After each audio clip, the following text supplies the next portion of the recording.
Welcome to the Store Builders Podcast, the place where we talk to industry experts and successful store owners about what it takes to build a thriving e-commerce business.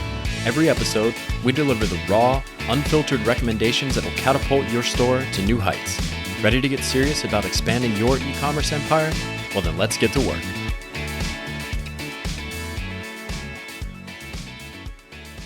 I'm your host, Ryan Cowden, and this week we're joined once again by Chris Lemma. In this episode of the Store Builders Podcast, Chris and I discuss how creating a digital portfolio of your work can best represent your unique skill set to potential customers. When you're looking for a new job, you update your resume, right? You fill in the page with a list of titles, positions, and the most engaging adjectives to make your work experience wow and impress. However, simply listing your job experiences, especially as a builder or creator, just doesn't prove your skill set like it used to. It's safe to say that a digital portfolio is better than a resume at communicating your value to potential employers. By selectively presenting work samples and case studies to curious parties, you will be able to tell your story, showcase your skills, and demonstrate what you are actually capable of doing. On this episode, you'll hear the case for creating a digital portfolio and why this is so much better than a written resume. Displaying work samples and case studies in a portfolio allows you to tell your story and establish a connection with your potential customers. Next, we discuss what your portfolio should include. We'll list some specific features every work sample should include, like the name of the site, photo evidence of what you did, and written descriptions of the problems you solved for your client. Then, we'll go over ways to build your portfolio depending on your level of work experience. If you're just starting out, try rebuilding stores that already exist as a way of demonstrating your capabilities. If you have a lot of experience, remember that more isn't always better, and select your top 5 to 6 projects as a place for your clients to start. After that, we will cover how to feature client testimonials. It's best to gather client feedback soon after the launch of a store, and then display that alongside your work samples. Finally, we'll talk about how much information about yourself you should include. While an About Me page is important to have on your website, Chris recommends keeping your portfolio focused on the work and connecting with your customers. If you're ready to showcase your best skills and projects to your clients, this is one episode you won't want to miss. There's a lot of actionable advice in this episode, so grab something to write with because you're going to want to take notes. As always, I'll be back on the other side to wrap up any loose ends. So without any further ado, here's my conversation with Chris Lemma. All right, Chris, welcome back to the show. It's great to see you. It is great to see you, Ryan. Yeah, we are talking about building an e-commerce portfolio today. And I kind of thought it'd be fun to start just from square one with why. Why would you recommend that store builders assemble a portfolio? So the crazy thing is that almost every store builder, right, whether you're talking about a freelancer or micro agency and agency, you get to their websites and they don't represent almost any of what they can do, right? They have a services page, they have a contact us page, but you get into the, you get into the case study area, which is almost non-existent. You get into the portfolio, you have a couple sites, and you're like, "What? Have you only been around for 6 months?" And they're like, "No, we've been doing this for 12 years." And you're like, 12 years? And you have 3 sites on your portfolio? Do you just have really long-term relationships with these 3 customers? They're like, "No, we just never spent time on our own site." And you go, right, totally get that, right? And they go, and it doesn't stop us from sales because we get, a lot of it is word of mouth. We get a reference and then we get on the phone. And by the time we're done with the phone call, people really trust us. And you go, that's great. But what about the people that visit your site and leave, right? They come over, they do a Google search, they get to your homepage, they go look at your portfolio, and then they don't get to the contact page and they bounce, right? They take off. Okay. What about all those leads, right?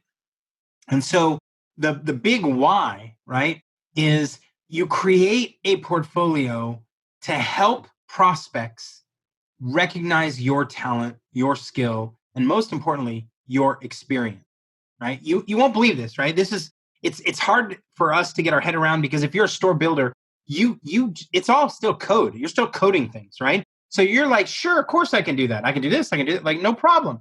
But to a customer says, I run a coffee shop. I want to add a coffee subscription service. Can you do that? I went to your portfolio and I didn't see any coffee shop.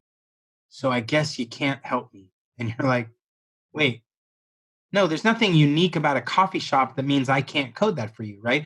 Because we're looking at it from the inside out. We look at the code, we go, of course, that code is applicable across all these different industries.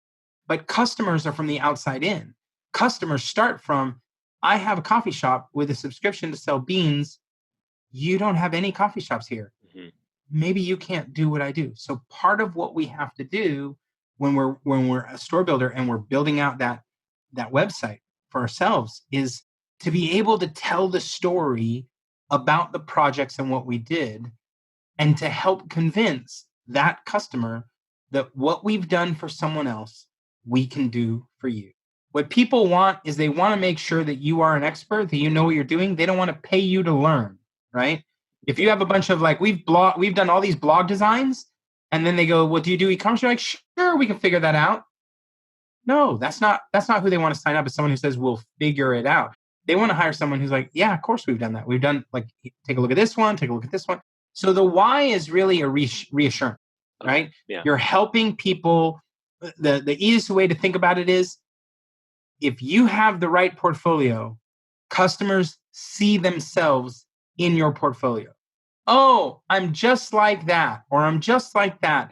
And that's what helps them say, okay, yeah, I want to talk to you, because I want to talk to you about that project, and I want to know how it relates to my project, and I want to understand what it's going to cost to get this built. Right, right. Now, are you recommending this as like a supplement to a resume or kind of a list of projects? What does a portfolio accomplish that wouldn't accomplish? So often when you see a resume, a project has a single line, right? Even if it has a link, right? It's like, I built this, and here's the link. When you look at a list of, here's the project that I worked on, again, it's often a single line. When you look at a portfolio, right, you should think of a portfolio as a faster, cleaner, what you might call a cliff notes of a case study. So yes, you want a photo, because photos are, people are visual. They just want to see, ooh, you did that? That looks really nice. But then they want to go, okay, what problem were you solving, right? Mm-hmm. What services did you deliver? Maybe it's a beautiful photo, but you didn't do the design, right? Mm-hmm. But you did all the subscription service coding for the bean packages per month, right? So you might say, hey, the problem was they had a store that didn't sell subscription, and they wanted to sell beans delivered, every month. Services rendered, right? And we go, oh, we added subscription services. We did this. And you go, okay. So someone who gets there should see, here was the problem. Here's what you did. You might even, right, depending on your kind of customers, you might even have a range of, this is what this kind of work costs, right? Mm-hmm. 2,000 to 5,000, 5,000 to 50,000, 50,000 to 200,000, whatever it is, right? Whatever market you're in. The point is that portfolio piece, right? When they clicked in and looked at it, they actually got the Cliff Notes version of what you would have written if you wrote a 3-page case study on, here's where they were before, here's where they were after, and here's how we got them from point A to point B. Okay. Normally that's a lot more words. Yeah. And those words are really helpful. Case studies are incredibly helpful. But if you aren't yet at a case study and you're still building out that portfolio, right? That is what you want to do, is not just a photo, not just a link, a URL. Because here's the other thing, right? Imagine you built a site 4 years ago, mm-hmm. and now they changed platform, or they had it rebuilt. That doesn't take away from your experience. You still have the experience of building. But if you just said, here's a picture and here's a link, and they click on the link and they go to a page they go to a store that looks completely different, mm-hmm. they're going to be like, well, I don't know what you did. Maybe you lied, right? So that's why when you show that picture and you have the name and they click on it, you want to give them more details. Here's what we did. You might even say when we did it, right? You might say This was 2017 or 2016, so that people can go, oh, well, yeah, logically, it's been 3 years. They may have changed, right? It doesn't take away from your experience. And as you start showing people, hey, here's what we did, here's what we delivered, you might also add how long it took, right? Particularly if that's a value proposition for you, right? I mean, if everybody takes 3 weeks and you take 3 weeks, maybe you don't put it there. But if everybody takes 3 months and you took 2 weeks, maybe you do put it there, right? You did something special. You have a special trick on how you do this. Yeah. We got this done in 2 weeks. Then some people who are like, I have this problem and you have done it already and you do it fast. Now I want to talk to you. Okay. Which is the last piece of that portfolio, right? Should be the link to the contact form, right? Make sure that you can use this details of the portfolio as the step towards getting a lead, right? Send them back over to your contact form. Let's talk more. Right? Okay, great. Yeah. So for the people who are following along and taking notes, let's assume that you haven't even started a portfolio yet. What are kind of what's the bullet point list of things that you have to put on your portfolio page? So the name of the site.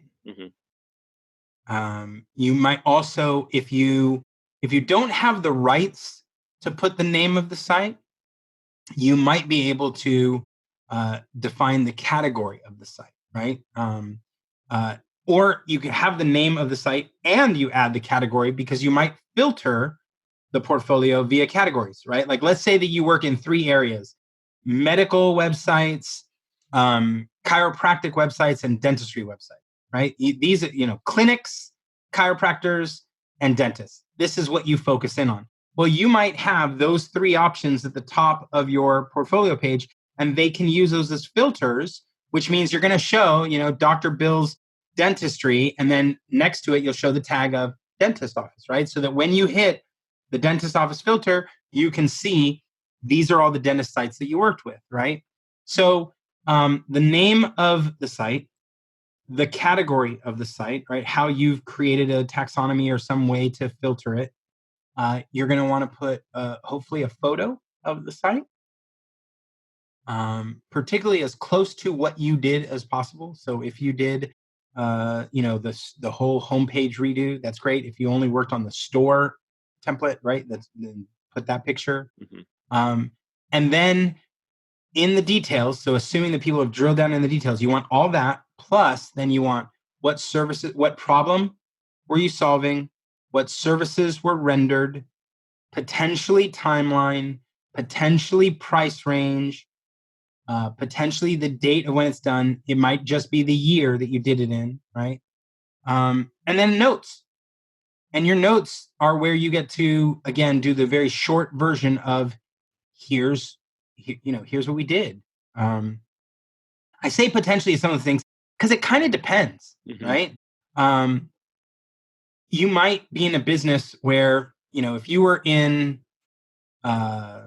media and you were doing websites for really famous people, they may say, you can't use my name on your site.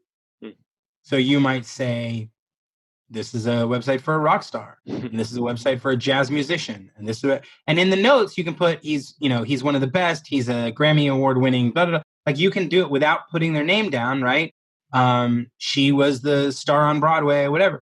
But if there's a reason why they're telling you can't, you want to make sure you abide by it. But that doesn't stop you from putting that site on your portfolio, assuming that you're not linking back to it and that you can phrase it so that you're leaving some anonymity in play. Okay. Are you still allowed to put a picture of the site in that scenario? You could, but you'd have to.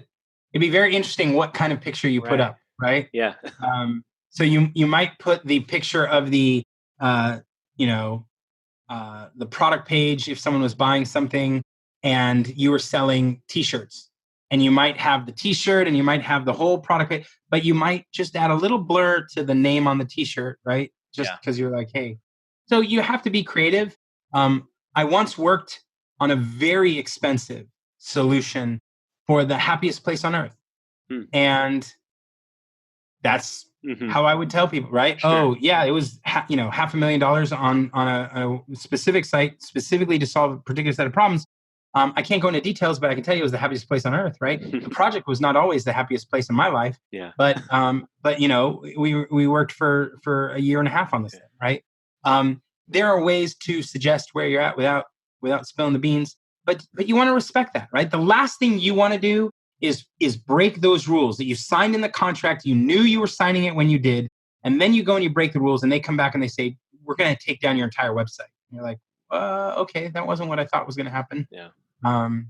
So sometimes a very famous person or a Fortune 500 company will say, you can use my logo on your slide decks when you tell the world what you're doing, but you can't put it on the public website, right? And so you go, that's fine. Okay. I'll create another portfolio in my PowerPoint when I'm showing a prospect, right? Oh, by the way, look at all these people I've worked with. They're like, I didn't see all those on your website. No, I can't publicly address that, right? But I can do it personally, right? Sure. So, but those are the core things that you'd want to put on a portfolio. Okay, great.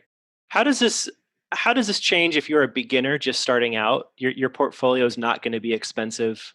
How do you build a portfolio if you're just starting out? So here's a beautiful trick I learned years and years and years ago. I never would have thought of it, right? So I just got to give credit.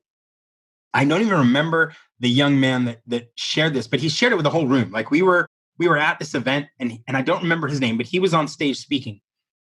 And he said when he got started, he would just rebuild other people's sites for free. Like he just rebuilt it. He was like, this is a horrible site, right? And you can do that for any sector you're in, right? I know several lawyers, and I could say, man, your legal site is the worst site I've ever seen, right? And I know you're a great lawyer. And so what do? I go spin up a site. I go build it all out, right? And then I can take pictures of it. And I can even say, I built this, right?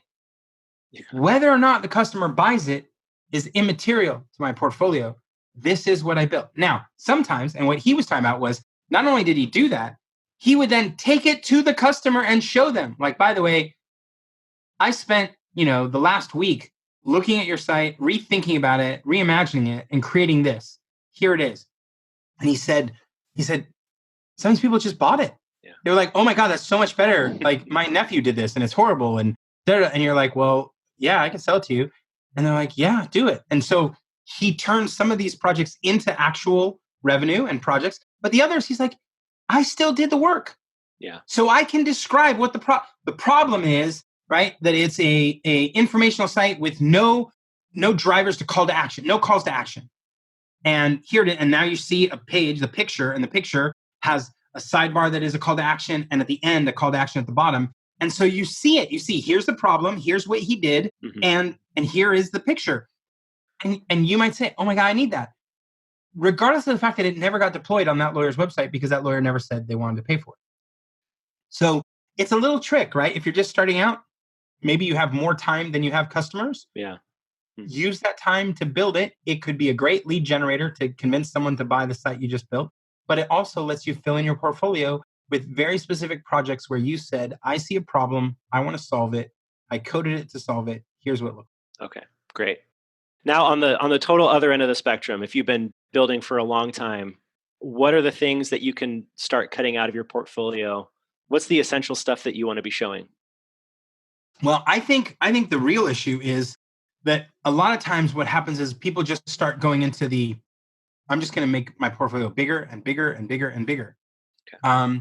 And the problem with that, right, is, man, at some point, that's no longer doing the thing that I thought it was going to do, right?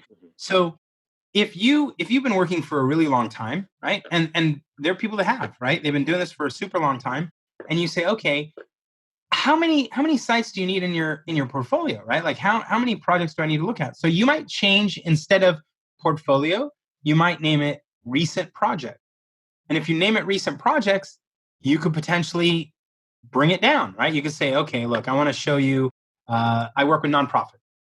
So let me show you 6 nonprofit sites, not 30 or 40. Yeah. Let me show you 6, right? And then you said, oh, I work with legal firms. So let me show you 6, right? Not 30 or 40, but 6, my 6 best, right? But what you really want to do beyond narrowing it down so that you're not overwhelming people, right, is you want to add those case studies, right? And that's what we were talking about. Yeah. So it's a perfect place to say, I do nonprofits, and here you have 3, and then you have 3 more. And in the middle, you're like, wait, let me show you this case study. Click this to download the case study. Give me your email, right? You might generate a lead that way. Mm-hmm. When you do that, what you're really saying is, listen, I've done a lot of work with law firms, and you don't even know the law firms that I'm talking about. So it doesn't matter if I tell you it's Kleiner, Kleiner, and Kleiner, or Porter, Porter, and Porter. Like, that's not going to do anything for you, right?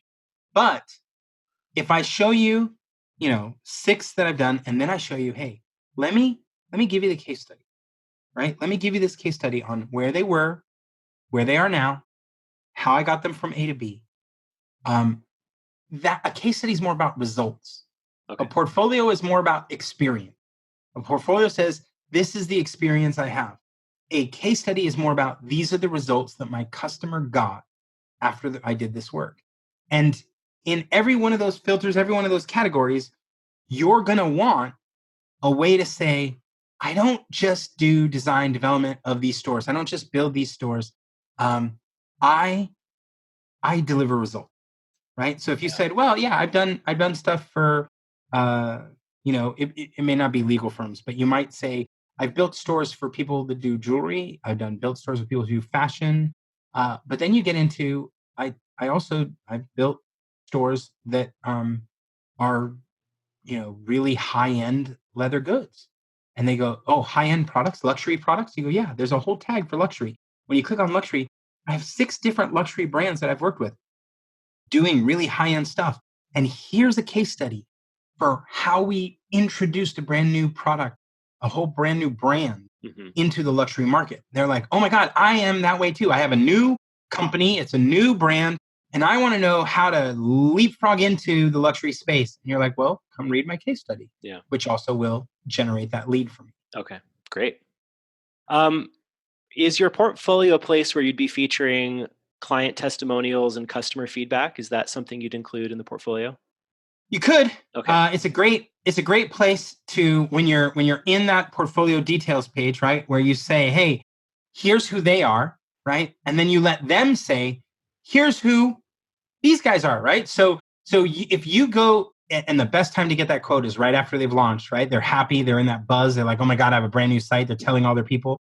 And so they say something like, hey, we've worked with tons of developers over the years, building websites and stores, right?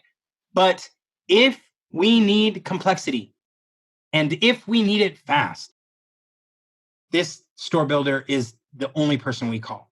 And you go, that's a great testimonial, right? Yeah. So I put that testimonial in the midst of that portfolio page, right? Here's the name of my customer. Here's some photos of the website. By that point in the details, you might have 2 or 3 photos. And then here's the services we did, right? Here's when we did it or whatever. You put that together. And then you're like, boom, here's a big quote. Yeah. And they get to the end and they look at it and they go, wow, these people were really happy with the work that this store builder did. Okay. I'm also interested in how personal you should make your portfolio. So I know that a valuable page on a website would be kind of the About Me or the About Us page, so people can get to know you personally. Is that something that you're including in your portfolio, or are you keeping that separate? So I think the portfolio is less about you and more about the customers and the projects you've worked on, right? What services you've rendered and all that. Now, that said, your About Me page could easily bring you links that take people back to the portfolio. So again, let's say that you specialize, right? And you're like, I build online stores for, let's say I focus on women, and specifically I focus on the clothing garment industry. I focus on women-owned beauty products, and I focus on women-owned pet products. These are the 3 kinds of stores. So you might have in your narrative in the About Me why you do what you do. Yeah. I believe that women business owners, right, have consistently been left out of the conversation when we're talking about online and e-commerce. And so my goal is to build e-commerce stores for women-owned businesses in these 3 spaces. And each of those 3 spaces is a link to that filtered section of your portfolio. So they're reading and they go, oh my gosh, I love this store builder. And you get to female beauty products, I click, and now you're in the portfolio of filtered to beauty products, and you just have 6 + 1 case study, and you go, this is the people I need to hire, right? This store builder is who I need to pick up. Okay, great. Well, that's all the questions I had, Chris. What's the last word on the portfolio? What should people walk away thinking about as they get started? So when you're building a portfolio, right, that's the moment when you don't want your internal insecurities, your imposter syndrome, to reach out and snag that portfolio piece from your website. Most of us are so busy doing the work that we forget to describe the work. We forget to tell people about the work. All the marketing in the world, right, just disappears because we're just busy doing work. So my recommendation is take time out, right? One day a week, or one day every 2 weeks, or 1 week every month, however long you need to take some time out so that you can pull back, reflect, and build out both your portfolio and your case studies so that your sales are easier, right? Someone who has been to your website doesn't just look at your services page, but looks at all the different kinds of projects you've worked on and reads the problems you've solved, right? And even reads a case study or two of how well you worked, the kind of results you delivered, and how that customer loved your work, right? And you will make them closing that deal so much easier because they've mostly closed themselves, right? By the time they show up to that first call and the time they read your proposal, they're already like, look, as long as these people don't ruin it for me, this store builder is who I want to hire, right? And whether that's a freelancer or micro agency, they know you're doing the kind of work that I love, and I want to sign up and say yes, right? So you have to put that insecurity on pause. You have to take the time, treat yourself like a client. Treat your website like a client. So if you know that you're going to give that one client Thursday mornings and you're going to give that other client Tuesday afternoons, give yourself Friday afternoon. Not to leave work early and quit, but give your website and your portfolio Friday afternoons so you can spend time on your own site and make sure that it's accurately depicting the story and the message you want. Right. So that people can come in and see it and go, wow, this is great. Okay, great. Chris, this was fantastic. Thank you so much. This was really helpful.